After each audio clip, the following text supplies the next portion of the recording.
Bonjour à vous et bienvenue dans cette vidéo totalement imprévue dans laquelle j'ai le plaisir d'accueillir Jana Bojilova dans une vidéo spontanée sur la nouvelle lune et les prédictions du mois de septembre. Bonjour Jana.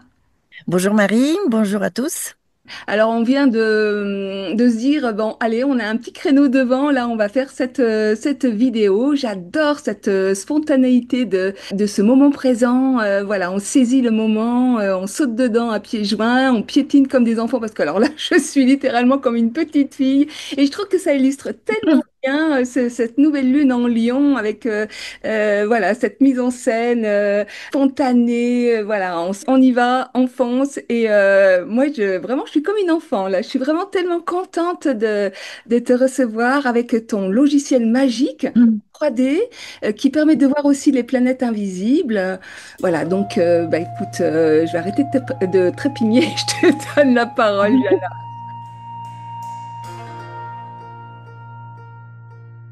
Oui, merci Marie. En effet, c'est un moment volé aujourd'hui puisque j'ai réussi à me libérer pour faire cette petite vidéo qui sera, j'espère, très utile aux personnes qui nous regardent puisque on va passer au crible le mois lunaire qui a déjà commencé pour voir jour après jour ce qui pourrait se passer, quelle sera l'ambiance de chaque journée, quels seront les moments forts de ce mois lunaire, puisque nous avons quand même une éclipse lunaire qui nous attend au moment de la pleine lune.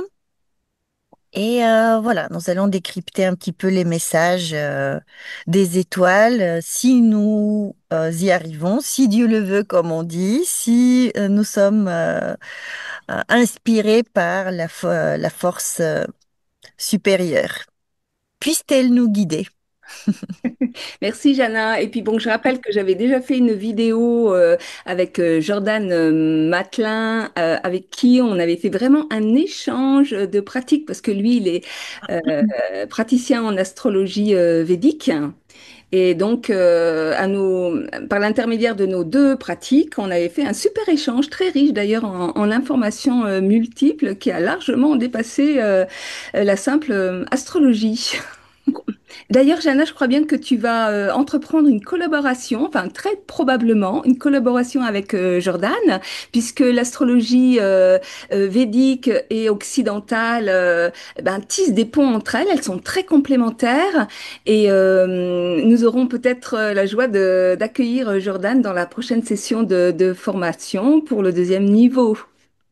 Oui, oui, je l'espère bien. Le deuxième niveau de cette formation qui sera consacré à l'étude des constellations, des signes, l'un après l'autre, et du point de vue sidéral, c'est-à-dire avec vraiment l'étude de chaque constellation présente sur la ceinture zodiacale, mais également toutes les autres constellations.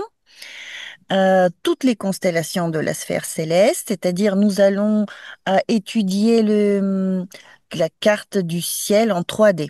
Voilà. Et comme les nakshatras indiens se basent sur le même savoir, la même connaissance, les ponts sont vraiment très, très riches entre ces deux traditions. Donc j'espère bien que voilà, nous allons collaborer avec Jordan et que cela va donner vraiment beaucoup, beaucoup de contenu pour les élèves. Voilà. Et je rappelle que ce deuxième niveau s'ouvre à d'autres personnes que celles qui ont déjà suivi le niveau 1, donc n'hésitez pas. Et je rappelle aussi que tu as fait une présentation de la formation niveau 1 et que très très prochainement, on fera une présentation de cette formation niveau 2. Oui, voilà, plus en détail. Merci, Marie. En effet, ce serait bien, puisque ce sera ouvert à tous. C'est niveau 2, mais en fait, il n'y a pas besoin d'avoir passé le niveau 1 pour passer le niveau 2. Bon, bon, bref, on verra ça ensemble. Voilà, donc si tu veux, oui, On démarre pour cette nouvelle on vidéo. démarre. Je vais partager mon écran. Donc voilà, nous voyons ici la carte de la nouvelle lune qui s'est produite le 23 août au petit matin pour la France, à 8h07 pour la France. À ce moment-là, le Soleil et la Lune étaient en conjonction dans le 6e degré du lion sidéral. Alors, c'est une conjonction très puissante et très heureuse puisque le Soleil est dans sa pleine puissance. Le Soleil est à trône dans le lion, il est vraiment chez lui. Tout ce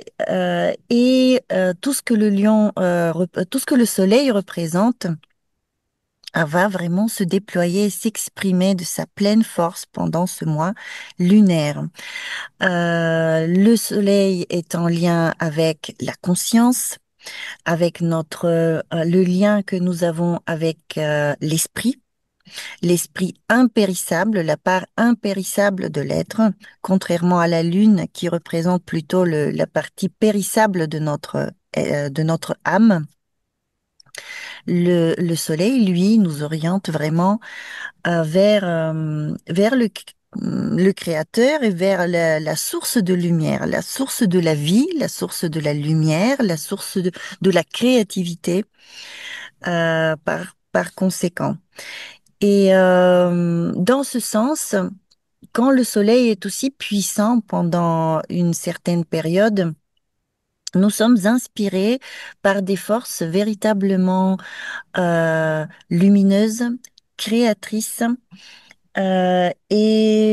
puissantes qui sont ancrées de manière très puissante dans le divin. Le soleil, en fait, est notre lien avec le divin. Et quand il est puissant, notre lien avec le divin est puissant. Donc nous pouvons prendre ce placement du soleil comme une base pour ce mois lunaire. Il y a quelque chose dans cette souveraineté de l'être dont vous avez parlé dans ta vidéo avec Jordan qui va en effet avoir lieu. La souveraineté de l'être, la souveraineté non pas égotique, non pas égoïste et non pas limitée par l'ego, mais cette souveraineté de l'être qui est en lien avec le divin et qui puise sa force là-dedans. Donc toutes ces qualités du lion qui sont la noblesse, la générosité, la créativité, l'autorité naturelle, une autorité qui est calme, qui est posée, qui est une véritable assurance dans sa puissance personnelle, dans notre droit de vivre, d'exister, etc., sont tellement typiques du lion et le soleil va favoriser l'expression de ces qualités pendant ce mois lunaire. Par conséquent, la partie de votre horoscope qui est en lien avec la constellation du lion sera illuminée et sera énergisée de manière vraiment très puissante. Si vous avez l'ascendant lion, en lion, c'est votre personnalité qui va rayonner, c'est votre vitalité qui va vraiment profiter de ce transit. Et puis, voilà, cela aura une influence sur votre vie entière. Ainsi, pour toutes les maisons astrologiques qui vont suivre, vous pouvez, si vous pratiquez l'astrologie, si vous connaissez votre carte, vous pouvez, voilà, imaginer dans quel lieu, dans quel domaine de vie ce soleil puissant va vous donner de l'énergie.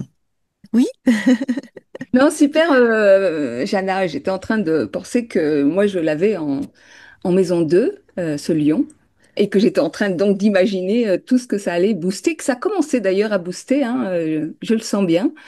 si je peux me permettre de dire quelle planète tu as en Lion aussi, peut-être.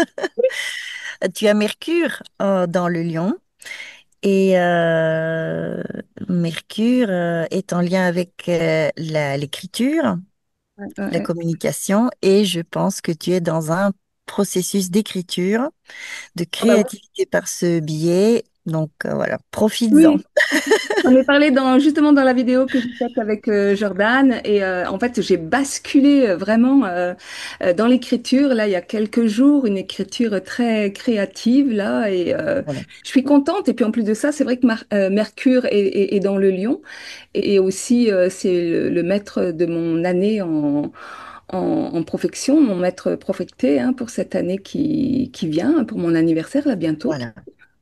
Donc, tu écris maintenant, l'énergie est là, disponible maintenant. Ça coule de source, comme on Ah dit. oui, ça coule de source, hein. D'ailleurs, Ça j'étais en coule train de source. d'écrire là quand tu m'as appelé ce matin, 8 heures.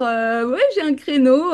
J'étais dans l'écriture parce que tous les matins, je suis dans l'écriture parce que c'est le Mhm. matin moi, que ça jaillit, tu vois, c'est super. Voilà, voilà. Le matin, le soleil est vraiment très puissant.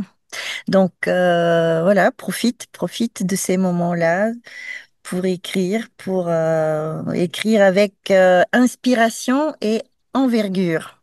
Voilà. D'autant plus que cette conjonction entre le Soleil et la Lune, le 23 août, s'est produite dans le 6e degré du lion sidéral, c'est-à-dire en conjonction étroite avec l'étoile Régulus, l'étoile fixe. Régulus qui représente le cœur du lion. Il n'y a pas mieux, en fait. Mm. Il n'y a pas de meilleure zone dans la constellation du lion que le cœur du lion. C'est le top. Et c'est une étoile royale, véritablement royale. Il y en a 4 dans la grande croix royale dans le ciel. Une de ces étoiles est Régulus. Elle est très proche de l'écliptique également. Donc, cela compte dans l'interprétation. Elle est sur le chemin du soleil, etc. Tout souligne ce côté solaire, en fait, du moment. L'étoile Régulus, elle est en lien véritablement avec ce côté souverain, souverain.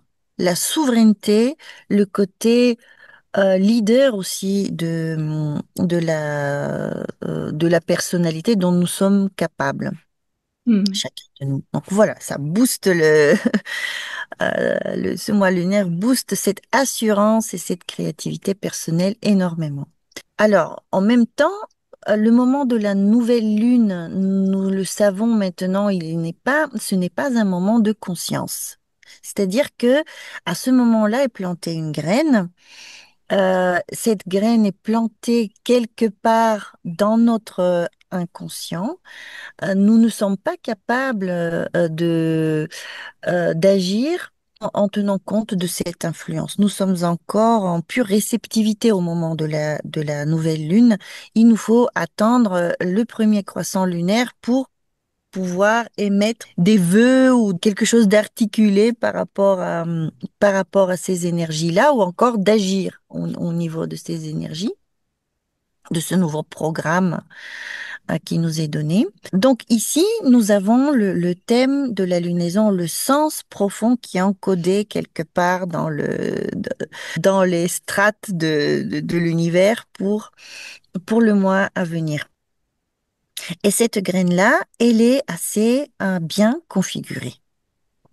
C'est bien configuré puisque nous voyons que le Soleil et la Lune ne forment pas d'aspect majeur avec les deux maléfiques qui sont Saturne ici dans les poissons, et Mars, ici dans la Vierge. La Lune ne forme pas d'aspect majeur. Nous utilisons dans cette astrologie, nous privilégions en fait les aspects majeurs pour certaines raisons qui sont très profondes et ont un sens profond. Donc ici, le quinconce, les semis, carrés, sextiles, tout ça, non, on n'utilise pas vraiment. Ce sont des aspects mineurs. Et de ce point de vue, voilà, cette nouvelle lunaison a été bien configurée, puisque la conjonction entre le Soleil et la Lune ne regarde pas et n'est pas regardée par les deux maléfiques. Mm. Par contre, ils sont configurés avec un Jupiter. Jupiter qui est ici dans les Gémeaux et qui envoie un sextile vers la nouvelle lune et donc bénit la nouvelle lunaison. Il y a quelque chose d'abondant, de chanceux, il y a des opportunités qui apparaissent, qui peuvent être en lien avec la communication, avec l'éducation, avec les voyages probablement, qui sont en lien avec la symbolique des Gémeaux, où se trouve Mercure. Jupiter. Bah, oui, oui, dont le maître est Mercure. Excuse-moi, je suis Dans le maître et Mercure. Tout à fait. Dans le maître et Mercure, et cela est très, très intéressant puisqu'en plus, Mercure est visible en ce moment. Ce qui est très rare. Mercure est visible entre 15 et 20% du temps dans le ciel. Donc, Mercure est visible seulement dans 15-20% des cartes astrologiques de nous, nos cartes. Ouais. Donc, c'est très rare que Mercure soit visible. Et quand il l'est, tout ce qui est de son domaine est accéléré et facilité, à savoir à nouveau la communication, les échanges, l'éducation, les voyages, le commerce également, etc. Bon, il faut dire que ce Mercure-là, il aide Jupiter. Donc, puisqu'il gouverne les Gémeaux, donc de ce fait, il augmente également, il booste également Jupiter. Mais lui-même se trouve dans une zone qui est pas très logique, si tu veux. Mercure est dans le Cancer, dans un domaine émotionnel. Et le type de communication qui est facilité par ce Mercure-là n'est pas en lien avec la logique pure. C'est une communication émotionnelle. Il s'agit d'une intelligence émotionnelle, si tu veux, la véritable intelligence émotionnelle, notre capacité d'analyse au niveau des émotions, des courants émotionnels sous-jacents aussi dans les interactions avec les autres. Émotionnel ou sensible, moi j'aime bien ce mot sensible, c'est-à-dire que ça vient vraiment exprimer une sensibilité intérieure, hein, parce que enfin, moi je me méfie toujours avec le mot émotionnel parce que c'est très souvent interprété de façon très négative, comme si les émotions étaient négatives en elles-mêmes. Or c'est pas du Oui, c'est vrai. le cas. Et puis aussi, ce Mercure en Cancer, ça vient aussi éventuellement dire que les communications sensibles sont favorisées en petits groupes, au sein de la famille, au sein de la communauté, qu'il y a des choses, voilà, qui peuvent aussi s'exprimer en lien avec le passé, en lien avec les souvenirs, en lien avec l'enfance. Et aussi le côté féminin, au côté maternel, la lignée maternelle, le principe féminin et maternel. Oui, Voilà. les racines, absolument. Absolument, oui, c'est tout à fait ça. Si tu veux, Mercure, on peut dire comme ça, quand Mercure est visible, c'est comme si on avait un ordinateur qui est super rapide, qui est super neuf, rapide et performant. Mais les logiciels qui sont chargés dedans sont du type cancer, c'est-à-dire qu'on va traiter des sujets familiaux, intimes ou alors en lien avec notre sensibilité, intimité euh, émotionnelle. Voilà. Ouais, et ça me parle beaucoup, beaucoup parce que figure-toi, et j'en avais parlé dans la dernière vidéo avec Jordan, c'est que je marie ma fille là fin de semaine et que du coup, son mariage est sous le signe, vraiment sous la haute protection des étoiles. J'ai trouvé qu'il y avait vraiment un magnifique thème et que je viens d'écrire un petit texte que je vais donc exprimer au moment du mariage, complètement à propos, enfin, moi, ce Mercure en Cancer là, il m'a vraiment aidé à écrire ce texte de façon sensible et on prépare une surprise. Voilà, il va y avoir un diaporama qui reprend voilà son parcours dans l'enfance, celui de son compagnon. Enfin, c'est vraiment complètement propice quoi. Oui, c'est chouette. C'est ton côté maman, en fait, qui s'exprime aussi, puisque le cancer est en lien avec la lune. Et pour nous, les femmes, la lune représente notre manière de materner aussi, la maman en nous. Donc, C'est ton côté maman aussi qui va parler Et avec le cœur. avec le cœur. Voilà. Donc ce Mercure-là, pour l'instant ici, il n'est que, comment dire, il n'est pas configuré avec ni Jupiter ni la Lune, mais par contre, Vénus est déjà avec lui. Et Vénus, elle traverse le Cancer pendant ce mois lunaire. Vénus, euh, Vénus va mettre beaucoup de douceur dans ses échanges familiaux. Elle va mettre de l'apaisement, de la diplomatie quelque part, et tout simplement du plaisir à être en famille, éventuellement. Voilà, puisque nous avons tous malgré tout des cartes différentes, et ces cartes peuvent contenir d'autres influences. Et cette Vénus-là peut aider un petit peu pour apaiser, mais des fois, voilà. Il y a des personnes qui traversent malgré tout des difficultés. Ce sera un petit baume disponible, un baume sur le cœur disponible par le biais de cette Vénus en Cancer. Donc, en Donc, fait, la tendresse, c'est vraiment à l'honneur, hein, une la communication. tendresse est à l'honneur, absolument. Voilà. Oui, oui, oui.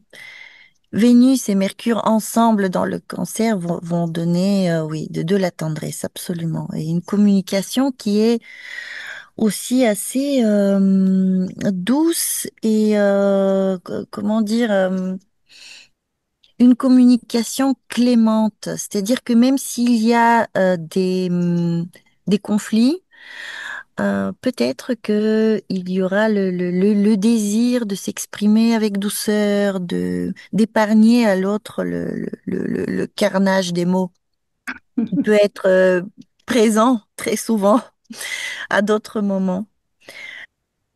Peut-être qu'on peut maintenant aborder le premier croissant pour avancer. Tout à fait. Donc, j'avance de...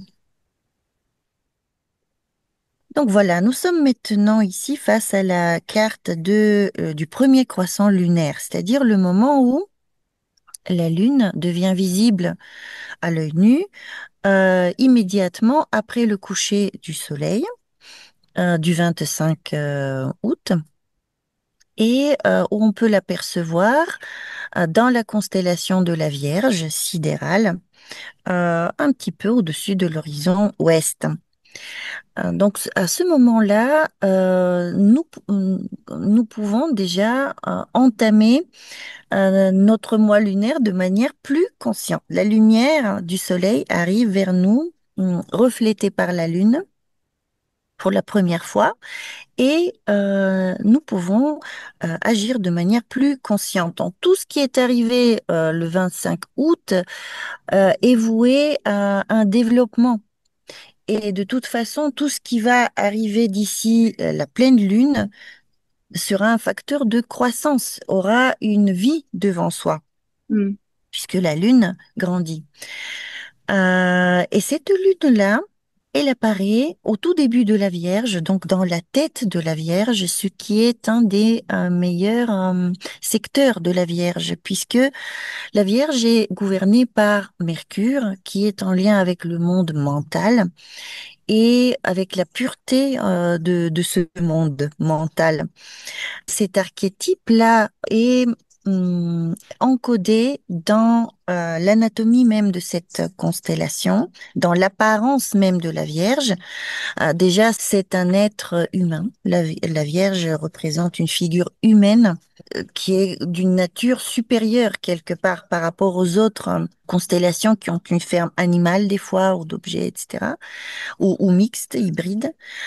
C'est une constellation qui a des ailes, donc elle a un lien avec le monde mental, puisque toutes les figures, tous les symboles qui comportent des ailes sont en lien avec l'air, l'élément air et le mental. Donc ici, bon, vous me direz, la Vierge est en lien avec l'élément terre, etc. Oui, mais la Vierge est gouvernée par Mercure. Et Mercure est en lien avec la communication, et l'élément air également, et le monde mental. Je tiens à préciser aussi par rapport au mental, qui peut être un fourre-tout. En fait, on peut parler de mental inférieur et de mental supérieur. C'est-à-dire que Mhm. la Vierge peut aussi s'interpréter sur différents niveaux de conscience, étant donné qu'elle est en opposition avec le signe du Poisson, qui est un signe très spirituel. Il y a aussi une dimension très sacrée au niveau de la Vierge. Et Absolument. voilà. Oui, oui, oui, oui. En fait, la constellation de la Vierge représente un Mm. ange quelque part, et c'est un signe qui est très sous-estimé dans l'astrologie moderne, avec son côté service ou petite tâche, routine, etc. Mais la Vierge est en lien avec la pureté, la purification, l'amélioration de soi par le travail, par le biais de l'analyse, euh, de l'intellect. Voilà, ça reste malgré tout un signe, voilà, d'analyse et du mental, et c'est très bien puisque la Vierge nous aide à nous ordonner, à nous organiser. Et puis, tu vois, Hum, moi qui ai mon, mon Soleil et ma Vénus en Vierge, j'ai donc déjà bien travaillé et creusé cette dimension de la Vierge qui vient nous demander à un endroit d'aligner et d'être cohérent, en fait, hein, entre nos pensées, nos actions et nos ressentis, en fait. Tu vois, il y a un aliment, enfin, moi, j'aime bien dire marche ta parole, quoi. Il y a vraiment cette quête d'alignement, d'être oui, cohérent et de s'aligner avec cette pensée supérieure, en fait, hein, parce que la Vierge va nous amener à nous élever, à regarder finalement le sacré dans le profane, hein, de voir le grand dans les petites choses de la vie. Hein. Ben, la Vierge, ça oui, concerne aussi les absolument. rituels, enfin tout ça. Hein. Et moi, c'est bien vers ce quoi ma vie m'a amené finalement, tu vois, cette cohérence, poser les mots justes sur la réalité, parce que le maître de la Vierge, bah, c'est Mercure, comme on l'a dit. Et donc voilà. Oui, et en fait, la Vierge est en lien avec l'idée d'appliquer les choses dans la pratique. Ouais. Dans la pratique, dans la matière, de manière très concrète. Marche ta Et parole. voilà. Quand tu dis le sacré dans le profane, c'est aussi l'idée d'exprimer dans le concret, dans les petites choses vraiment quotidiennes et simples, des idées qui sont plus élevées. Donc c'est un lien entre ciel et terre. Et d'ailleurs, à cause de ce lien entre ciel et terre, la Vierge est un des signes de l'astrologie, puisque Mercure, la planète Mercure qui la gouverne, est en lien, représente Hermès. Ah, Hermès, l'être de sagesse, l'être de connaissance, qui est le père de l'astrologie, qui est le principe même de l'astrologie. L'astrologie est une discipline mentale. Il s'agit de réfléchir, il s'agit d'analyser, il s'agit de décoder, mais aussi de faire marcher son intuition à un moment donné. Mais l'intuition sans l'analyse va nous malmener. Ce n'est plus de l'astrologie à ce moment-là.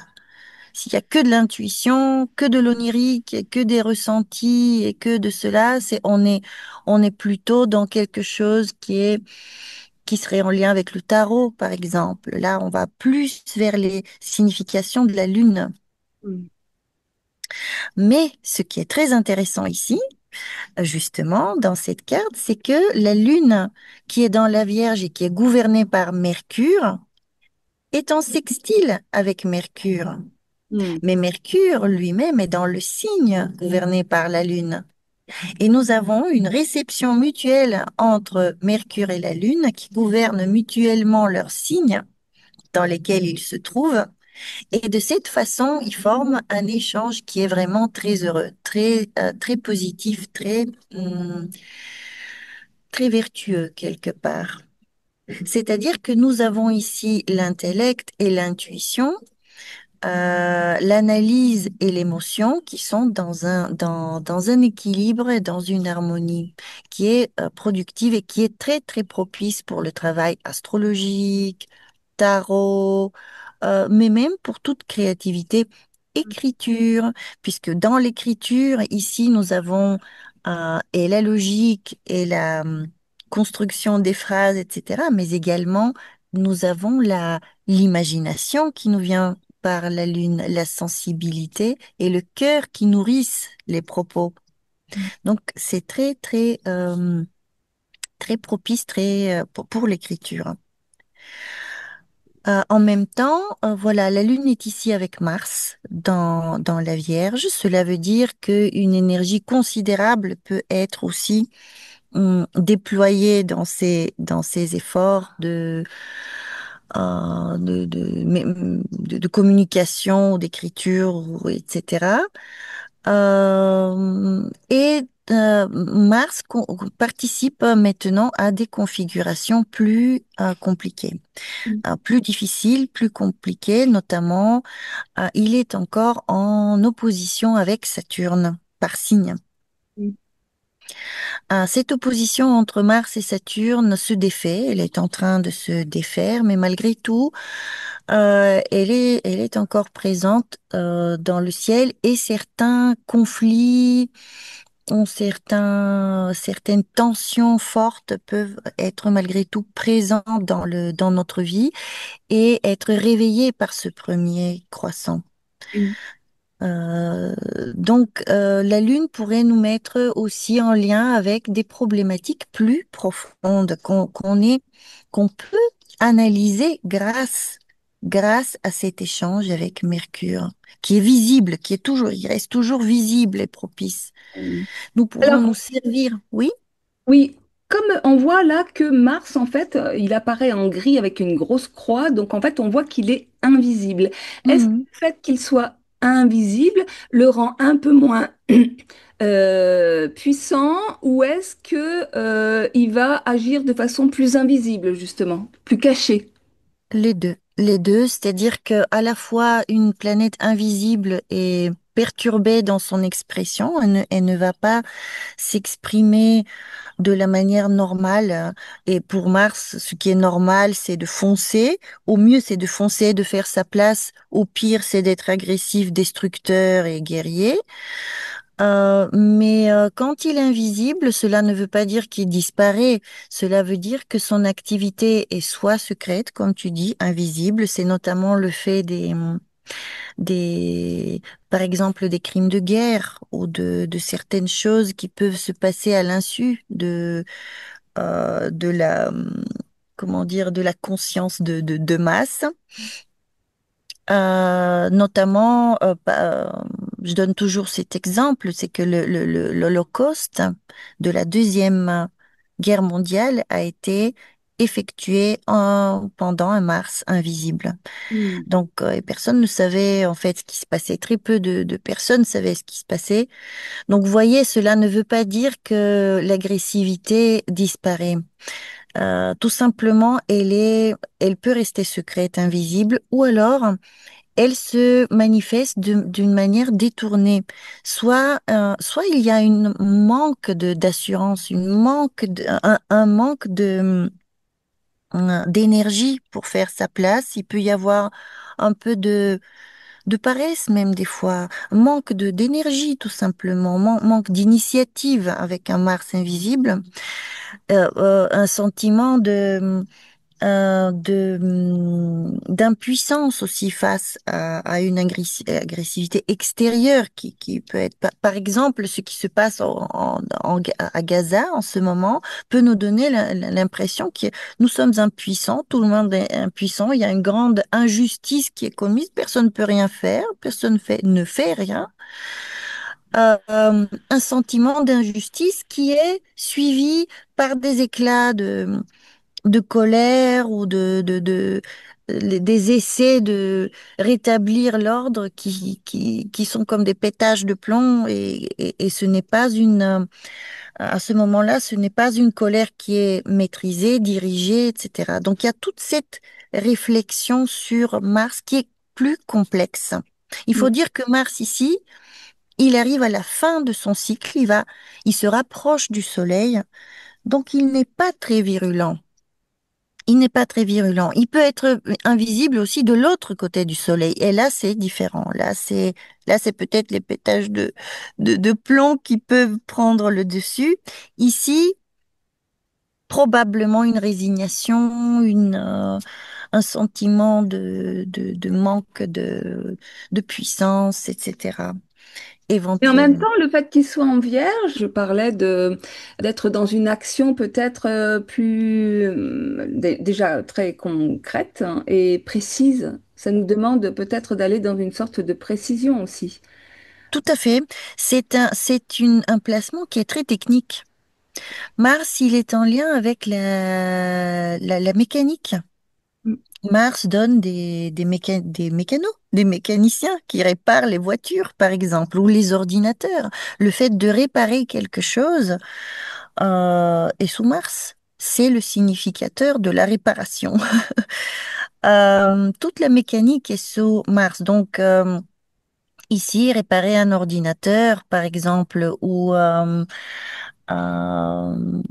organiser des choses techniques euh, pourrait être une bonne utilisation de ce Mars. Le côté technique, peaufiner le côté technique dans une activité, par exemple. Mais avec des contrariétés, puisque Saturne est en face. Et quand Saturne est en face, bon, il peut, par exemple, créer des frustrations, c'est-à-dire on aimerait bien avancer dans telle ou telle chose technique, mais il y a un tel délai, la personne qui doit nous aider est encore en vacances, ou alors la personne qui est compétente est occupée, ou je sais plus, voilà. Enfin, qui dit opposition dit tension, mais dit aussi besoin d'accorder les opposés Trouver des compromis, les compromis, des incarner arrangements. quelque part. Il y a vraiment cette idée d'incarner des idées, peut-être, hein, Oui, oui, oui, oui. de façon C'est concise, précise. Je parle aux petits rituels quotidiens, tu vois, notamment peut-être qu'il y a des choses de l'ordre d'une forme de discipline à incarner plus précisément.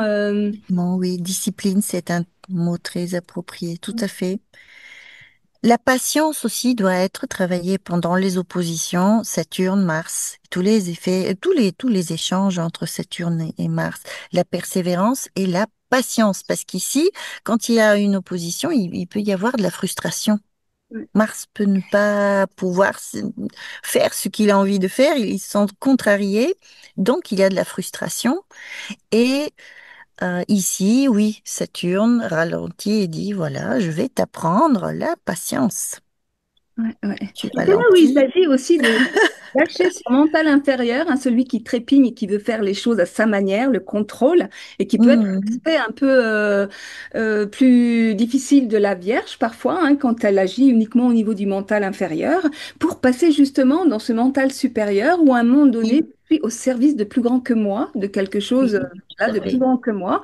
Et ce Saturne, ben, qui justement est dans le poisson, ça vient voilà, dire à un moment donné à quel service tu mets ton énergie en fait, hein, qu'est-ce que tu Oui, sais véritablement, tu vois, ton petit ego personnel ou voilà, quelque chose de supérieur, le soi avec un grand S en fait, quelque part. Parce que si justement ce soleil est en lion et qui nous met en lien avec le divin, il cherche à nous élever en fait, hein, mhm. conscience Mhm. Tout à supérieure. fait, Et que, tout à fait. Avoir une générosité de l'âme, être et à voilà. pardonner, puisqu'en fait, cette configuration-là entre Mars et Saturne peut générer beaucoup de criticisme, critiquer. Ouais. Puisque la Vierge qui est si perfectionniste peut des fois, si elle applique ce désir de perfection aux autres, elle pourrait exiger énormément des autres et être critique quand elle n'a pas les résultats. Et un Mars ici qui est contrarié peut ne pas avoir ces résultats et peut devenir critique. Donc ça, c'est un des dangers de la configuration, de critiquer sans vraiment pouvoir aboutir à une solution, puisque Mars est invisible. Devoir composer, devoir se calmer, devoir attendre, patienter, maîtriser sa colère, Mm. mâcher ses mots, et puis essayer éventuellement, oui, de peaufiner, purifier, améliorer les choses de la manière la plus humble qui soit. Voilà. Alors, Jeanne, je te propose qu'on avance parce que le temps avance, lui, et Oui, absolument. Nous n'allons peut-être pas faire toutes les tous les signes. Je vais juste brièvement que les journées du 27, 28 et 29 août ce sont des journées très douces, puisque cette fois-ci, nous avons un échange entre la Lune et Vénus. Mm. Vénus est dans le signe de la Lune est dans le signe de Vénus, et donc il y a beaucoup d'amitié, de douceur, de choses agréables, voir ses copines, faire des mariages, voilà, ça c'est chouette. C'est parfait. La Lune en balance, c'est parfait pour les mariages. Voilà. Après, la Lune arrive en Scorpion. Et là, les choses peuvent se corser un petit peu puisque justement l'état émotionnel, l'équilibre émotionnel peut souffrir avec la Lune en Scorpion qui peut faire un petit peu des montagnes russes ou des hauts et des bas. Il peut y avoir un côté un peu plus émotionnel, comme on dit. C'est pour ça que la Lune elle est en chute dans le Scorpion puisque la Lune, elle aime le calme et ici, nous sommes peut-être dans certains remous, mais ces remous-là sont apaisés puisque Vénus à nouveau est configurée avec la Lune. En gros, nous bénéficions toujours et encore d'une certaine douceur pendant ce mois lunaire. Tout le long du mois lunaire, en fait, il y a de l'adoucissant dans dans la machine. Et en même temps, en fait, comment dire, finalement, il y a un trigone entre Vénus, la Lune et Saturne qui se trouve aussi en signe. Oui, tout Et à un fait. trigone, c'est quand même puissant. Et cette lune en scorpion peut être aussi, moi c'est ma façon toujours, parce que moi j'ai la lune en scorpion, donc je sais que Oui, la lune scorpion, elle a aussi des aspects très très positifs. mhm. C'est une lune qui est intuitive, c'est Oui, une lune qui est absolument. aussi déterminée, c'est une lune qui voit au-delà des apparences et qui peut être effectivement très perspicace, qui peut aussi aussi bien dramatiser les choses que dédramatiser les choses. Voilà, puis avec ce Saturne, il y a peut-être aussi une question d'engagement. Saturne, Stabilisation, oui. stabilisation, enfin de quelque chose Mhm. finalement qui est pas aussi extrémiste, hein, parce qu'avec la Lune Non, Scorpion, on peut être dans les extrêmes, mais justement l'idée euh, oui, oui. avec ce trigone, c'est que il y a peut-être quelque chose Oui. justement qui est dans l'équilibre. Le Scorpion est gouverné par Mars en astrologie traditionnelle et par Pluton en astrologie moderne. Donc, il y a tout ce côté transformateur de Pluton et tout ce côté remue-ménage de Mars qui peuvent des fois jouer un mauvais tour à la Lune en Scorpion. Mais là, il y a le soutien de Vénus par le biais des maîtrises des planètes. Nous avons la Lune qui est maîtrisée par un Mars, Mars qui est maîtrisé par Mercure, Mercure qui est encore ici avec Vénus. Alors c'est vrai que bon, il est en train de basculer là. Mercure, il va passer maintenant dans le Lion. Donc nous avons ici le 30 août. Déjà, il y a un premier changement d'ambiance, puisque un Mercure va sortir de ce conditionnement lunaire et va véritablement approcher sa conjonction, il va s'engager dans sa conjonction avec le Soleil, dans le Lion. Et là, Mercure deviendra très puissant. Pourquoi? Parce que il sera en conjonction avec une planète qui est à trône, qui est chez elle. C'est ce qu'on appelle un chariot couvert. Mercure sera dans un chariot couvert et même quand il deviendra invisible un peu quelques jours plus tard, il sera malgré tout très puissant. Et n'oublions pas que le lion, les derniers degrés du cancer sidéral ainsi que les derniers degrés du lion sont en lien avec l'astrologie énormément. Il y a les étoiles des astrologues qui sont abrités dans ces coins du ciel et la Vierge également est en lien avec l'astrologie. Il y a d'autres secteurs également dans le ciel, mais bon, ce sont des influences qui peuvent nous mettre dans un travail fructueux astrologique également. Et moi, je suis heureuse, voilà, de commencer le nouveau groupe, les nouvelles formations dans ces zones-là avec les étoiles de l'astrologie. Donc, quand Mercure va s'engager avec le Soleil dedans, dans le Lion, il sera puissant. Donc l'activité intellectuelle reste très favorisée pendant ce passage de Mercure dans le Lion. Génial, parce que moi, en plus de ça, mon Mercure de naissance est Voilà. conjoint à cette étoile de l'astrologue.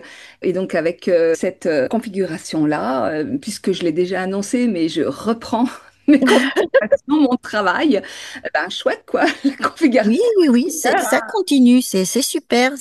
Tu vois, les influences se succèdent l'une après l'autre et il y a comme une continuité dans ces influences favorables par rapport à l'écriture de ton livre. Et reprise de mon activité en tant que consultante Ah, euh, oui. effective en astrologie et autres. Très bien, très bien. Alors, avançons encore un peu. Le Scorpion, nous avons vu quand la Lune sera dans le Sagittaire sidéral, donc aux alentours du 2-3 septembre, elle va activer cette configuration un petit peu difficile entre Mars d'un côté, Saturne de l'autre côté et Jupiter encore un troisième côté, qui sont ici qui forment une espèce de carré en T par signe. Même si les écarts en degrés ne sont pas exacts, la Lune va servir de ce qu'on appelle elle va transporter la lumière. La Lune prend la lumière de l'un pour l'amener vers l'autre et de cette façon, elle anime le carré en T. C'est pour cela qu'en fait, il y a beaucoup d'événements qui arrivent non pas au moment des aspects exacts entre les planètes, parce que la Lune, elle fait le lien. Et même si les planètes ne sont pas tout à fait exactes, des événements peuvent se produire. La Lune va raviver ce carré-là qui est dans des signes mutables, avec beaucoup d'ajustements, beaucoup de changements, ça va reprendre en fait tout ce qu'on vient de dire sur la communication, sur les frustrations de Mars et Saturne, tout ça va rejaillir avec peut-être un désir de trouver du sens derrière tout cela, de trouver une sagesse qui est propre au Sagittaire, etc. De chercher du sens derrière les événements, de s'instruire, etc. Et puis d'avoir une certaine générosité à nouveau du cœur pour apaiser, adoucir, etc. les influences. Nous restons quand même dans quelque chose d'assez bienveillant La lune Sagittaire, c'est le voyage, mais le voyage intérieur autant qu'extérieur, hein. Donc ça nous invite aussi à dépasser nos frontières intérieures, hein, notre petitesse, et hein. intellectuel, Ouais. frontière intellectuelle, chercher le sens. Il est en lien avec l'esprit, en fait, le Sagittaire.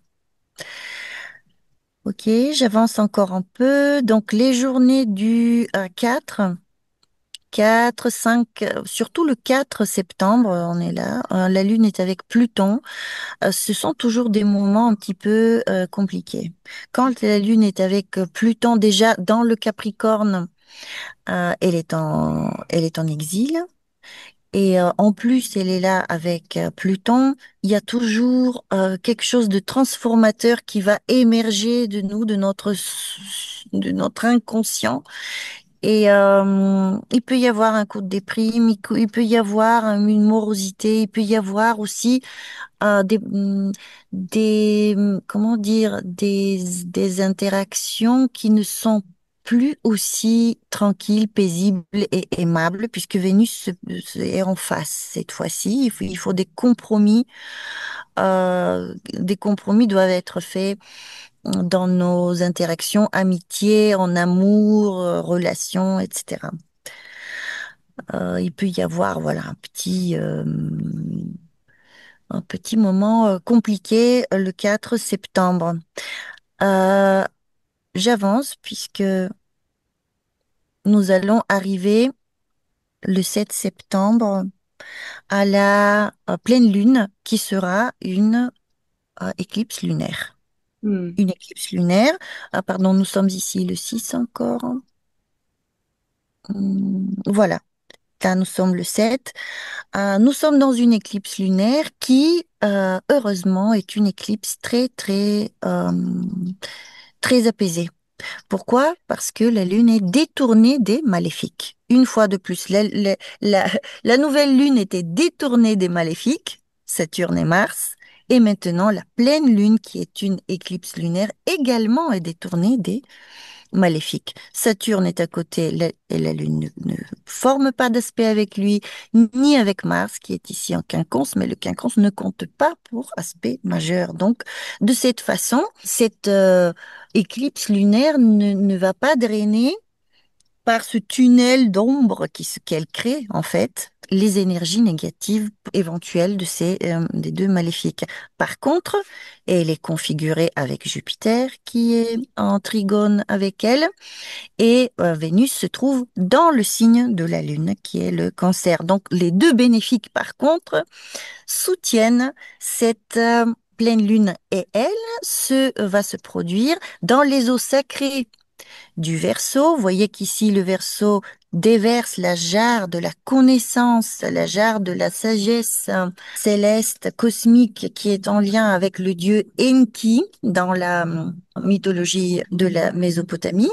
Et nous pouvons d'ici bénéficier à nouveau de sagesse, inspiration, et des événements assez puissants peuvent se produire en lien avec ces questions, comment dire, sur la sagesse cosmique, la transmission de la sagesse, etc.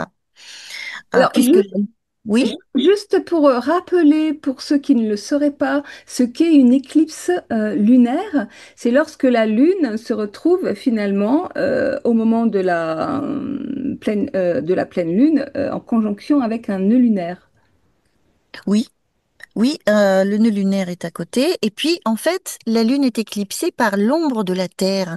Cela veut dire que la matérialité peut prendre le dessus, éventuellement, sur l'esprit. Et aussi, l'énergie de la Lune peut être abîmée, c'est-à-dire les émotions peuvent quelque part être abîmées avec les éclipses lunaires, qui sont moins graves que les éclipses solaires, puisque là, c'est l'esprit lui-même qui est obstrué par l'ombre.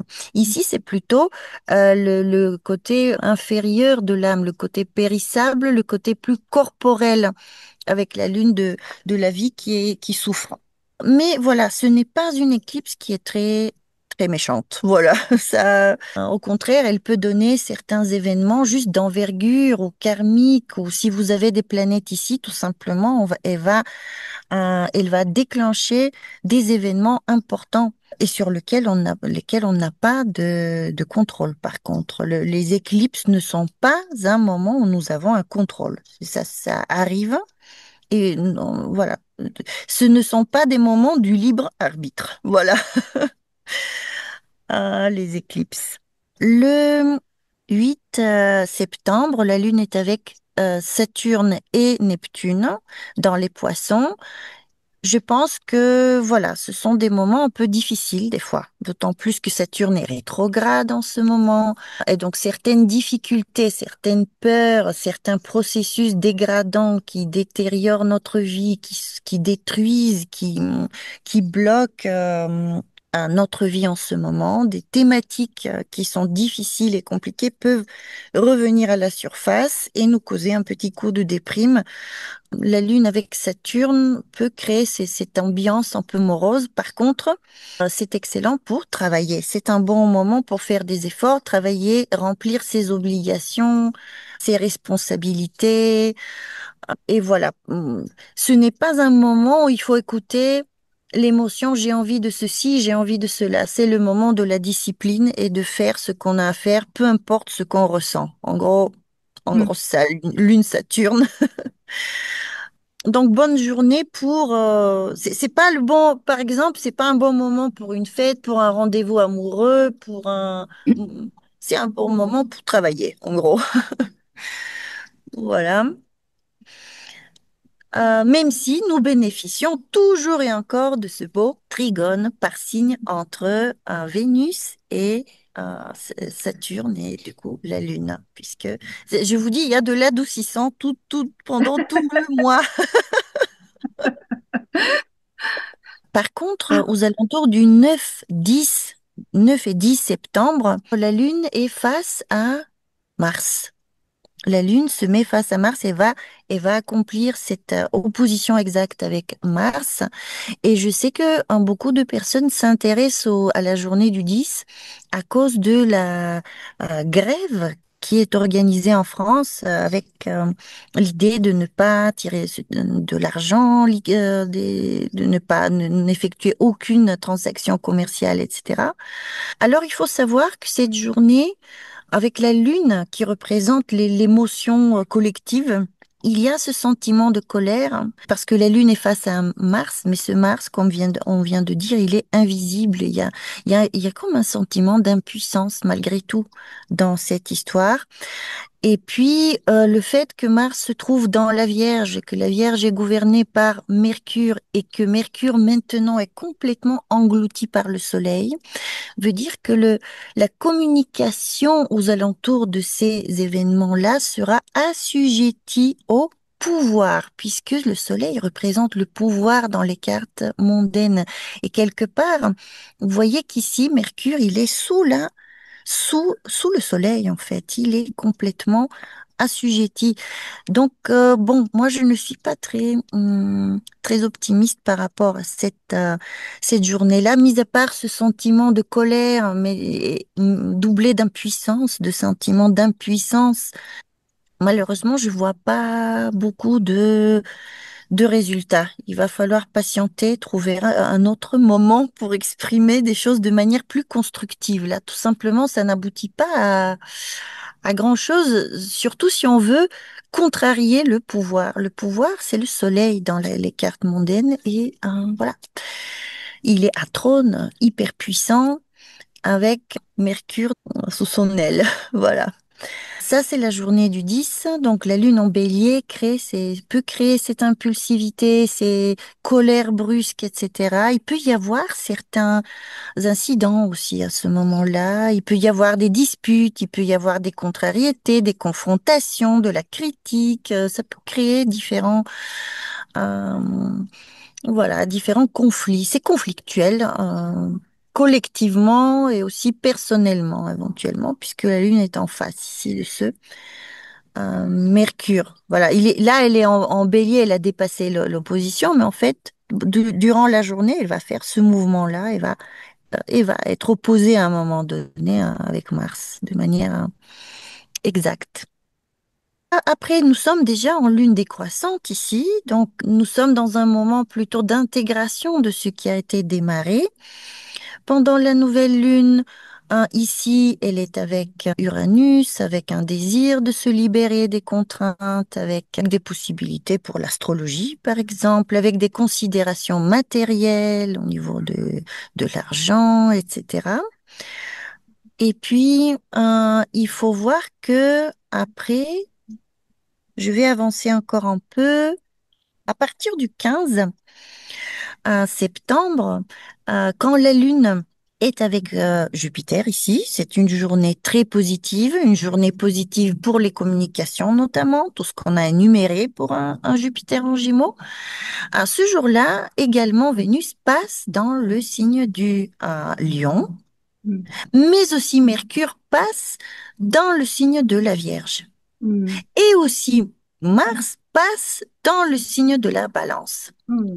Vous voyez que là, nous avons trois planètes qui changent de signe en sidéral. Heureusement, la Lune est avec un bénéfique, donc positive, mais il y a un grand changement d'ambiance. À Mm. partir du 15 septembre, grand changement d'ambiance avec un Mercure qui reste toujours très puissant Oui. puisque maintenant Mercure va rentrer dans le signe de son domicile, qui est la Vierge. Il sera à nouveau dans un chariot couvert, ce qu'on disait. Il sera à nouveau puissant. Et Marie, pour toi, ça reste toujours excellent pour ton travail et pour ton écriture. Ici se trouvent aussi les étoiles de l'astrologie. Donc, pour ceux qui veulent pratiquer, c'est très favorable. Voilà. Et puis, Vénus va passer dans une phase beaucoup plus exubérante maintenant, dans un côté beaucoup plus grandiose, avec voilà, le désir de briller, le désir du meilleur, le désir De créer, de créer aussi, voilà, de se montrer, être vu, au-delà de se montrer, d'être d'être vu. vu, voilà, d'apparaître, voilà, d'être vu, admiré, Oui. considéré pour sa beauté, etc. Un côté exubérant comme ça de Vénus. Par contre, le Soleil, lui, très prochainement, va passer dans la Vierge. Voilà, donc nous sommes ici le 17 septembre. Et ici, regardez ce qui se passe aux alentours du 17. Nous avons cette fois-ci Mercure qui est à domicile dans la Vierge et la Lune qui est à domicile dans le Cancer, qui y sont à nouveau en sextile. Donc leurs échanges restent très harmonieux et tout ce qu'on a dit au début de notre vidéo reste jusqu'au bout de ce mois valable et puissant. Ces histoires d'analyse, aussi d'émotions, etc., qui sont cet équilibre entre ces deux principes. Maintenant, quand la Lune va rattraper le Soleil, donc voilà, ici nous sommes le 19, la Lune est avec Vénus et accentue ce côté vénusien créateur et exubérant. Voilà, la Lune maintenant est invisible aux alentours du 20 septembre. Elle se dirige vers sa conjonction avec le Soleil pour créer l'éclipse solaire maintenant du mois de septembre. Ici, nous sommes dans une éclipse qui est dans le signe de la Vierge. Mercure participe à cette éclipse qui est à Trône, qui est dans son chariot couvert, mais en face, nous avons Saturne et Neptune qui font opposition exacte, absolument exacte. Et donc le domaine de la communication, transmission, la vérité la véracité des propos, la profondeur de l'intellect, de l'analyse, l'exactitude des informations qui nous sont données par le biais des médias, etc., sera questionnée pendant toute cette nouvelle lunaison qui va suivre. Donc, je vais pas, peut-être on va analyser mieux au moment venu cette éclipse-là, mais elle sera sur le thème de la communication, Mm. communication média, analyse, intellect en nouveau, l'intellect, la vérité, le mensonge éventuel, le fait de cacher des informations, le fait de révéler des informations, le fait d'être rigoureux dans ce qu'on transmet comme information, comme connaissance, etc. Et nous sommes complètement ici dans cet axe du sacré et du profane dont on a parlé au début, puisque Saturne se trouve ici dans les poissons avec Neptune, en lien avec ces énergies du sacré, qu'il pourrit pas mal, puisque il peut y avoir des faux un mauvais usage de la spiritualité, mauvais usage de la compassion, manque de ces principes-là. De faux prophètes pour terminer ta phrase. Comment? De faux prophètes pour De terminer. faux prophètes. Moi, je pense beaucoup à ce qui se passe en Israël et en Palestine avec cette configuration-là. Je pense que nous sommes ici dans un abus spirituel, au fond. Mm. Je soupçonne que derrière tous ces événements, il y a une idée de peuple élu, de Nouvelle-Jérusalem, etc. Je l'ai exprimé plusieurs fois, cette crainte-là, mais malheureusement, voilà, nous sommes ici dans ces thématiques-là et qu'est-ce que de quelle façon nous pouvons être au courant de ce qui se passe, par exemple? Hum, Est-ce qu'il y a des choses qui seront révélées? Est-ce que les médias seront censurés? Est-ce que, il y a des nouvelles lois, régulations européennes qui vont être mises en place pour que nous soyons encore plus contrôlés, fact-checkés, et je ne sais plus quoi, des choses de ce genre. Voilà. Donc voilà, je termine avec ceci, je termine l'analyse de ce mois lunaire. Ok, Est-ce que super, Jana. Vraiment merci, toujours aussi passionnant. On se retrouve prochainement en tous les cas pour la présentation de la formation niveau 2. oui, Et ben, en attendant, je t'embrasse, je te souhaite une oui, et à moi tous aussi. et à Merci bientôt. Marie, merci à tous d'avoir été avec nous. Et puis à bientôt. À bientôt. Portez-vous bien.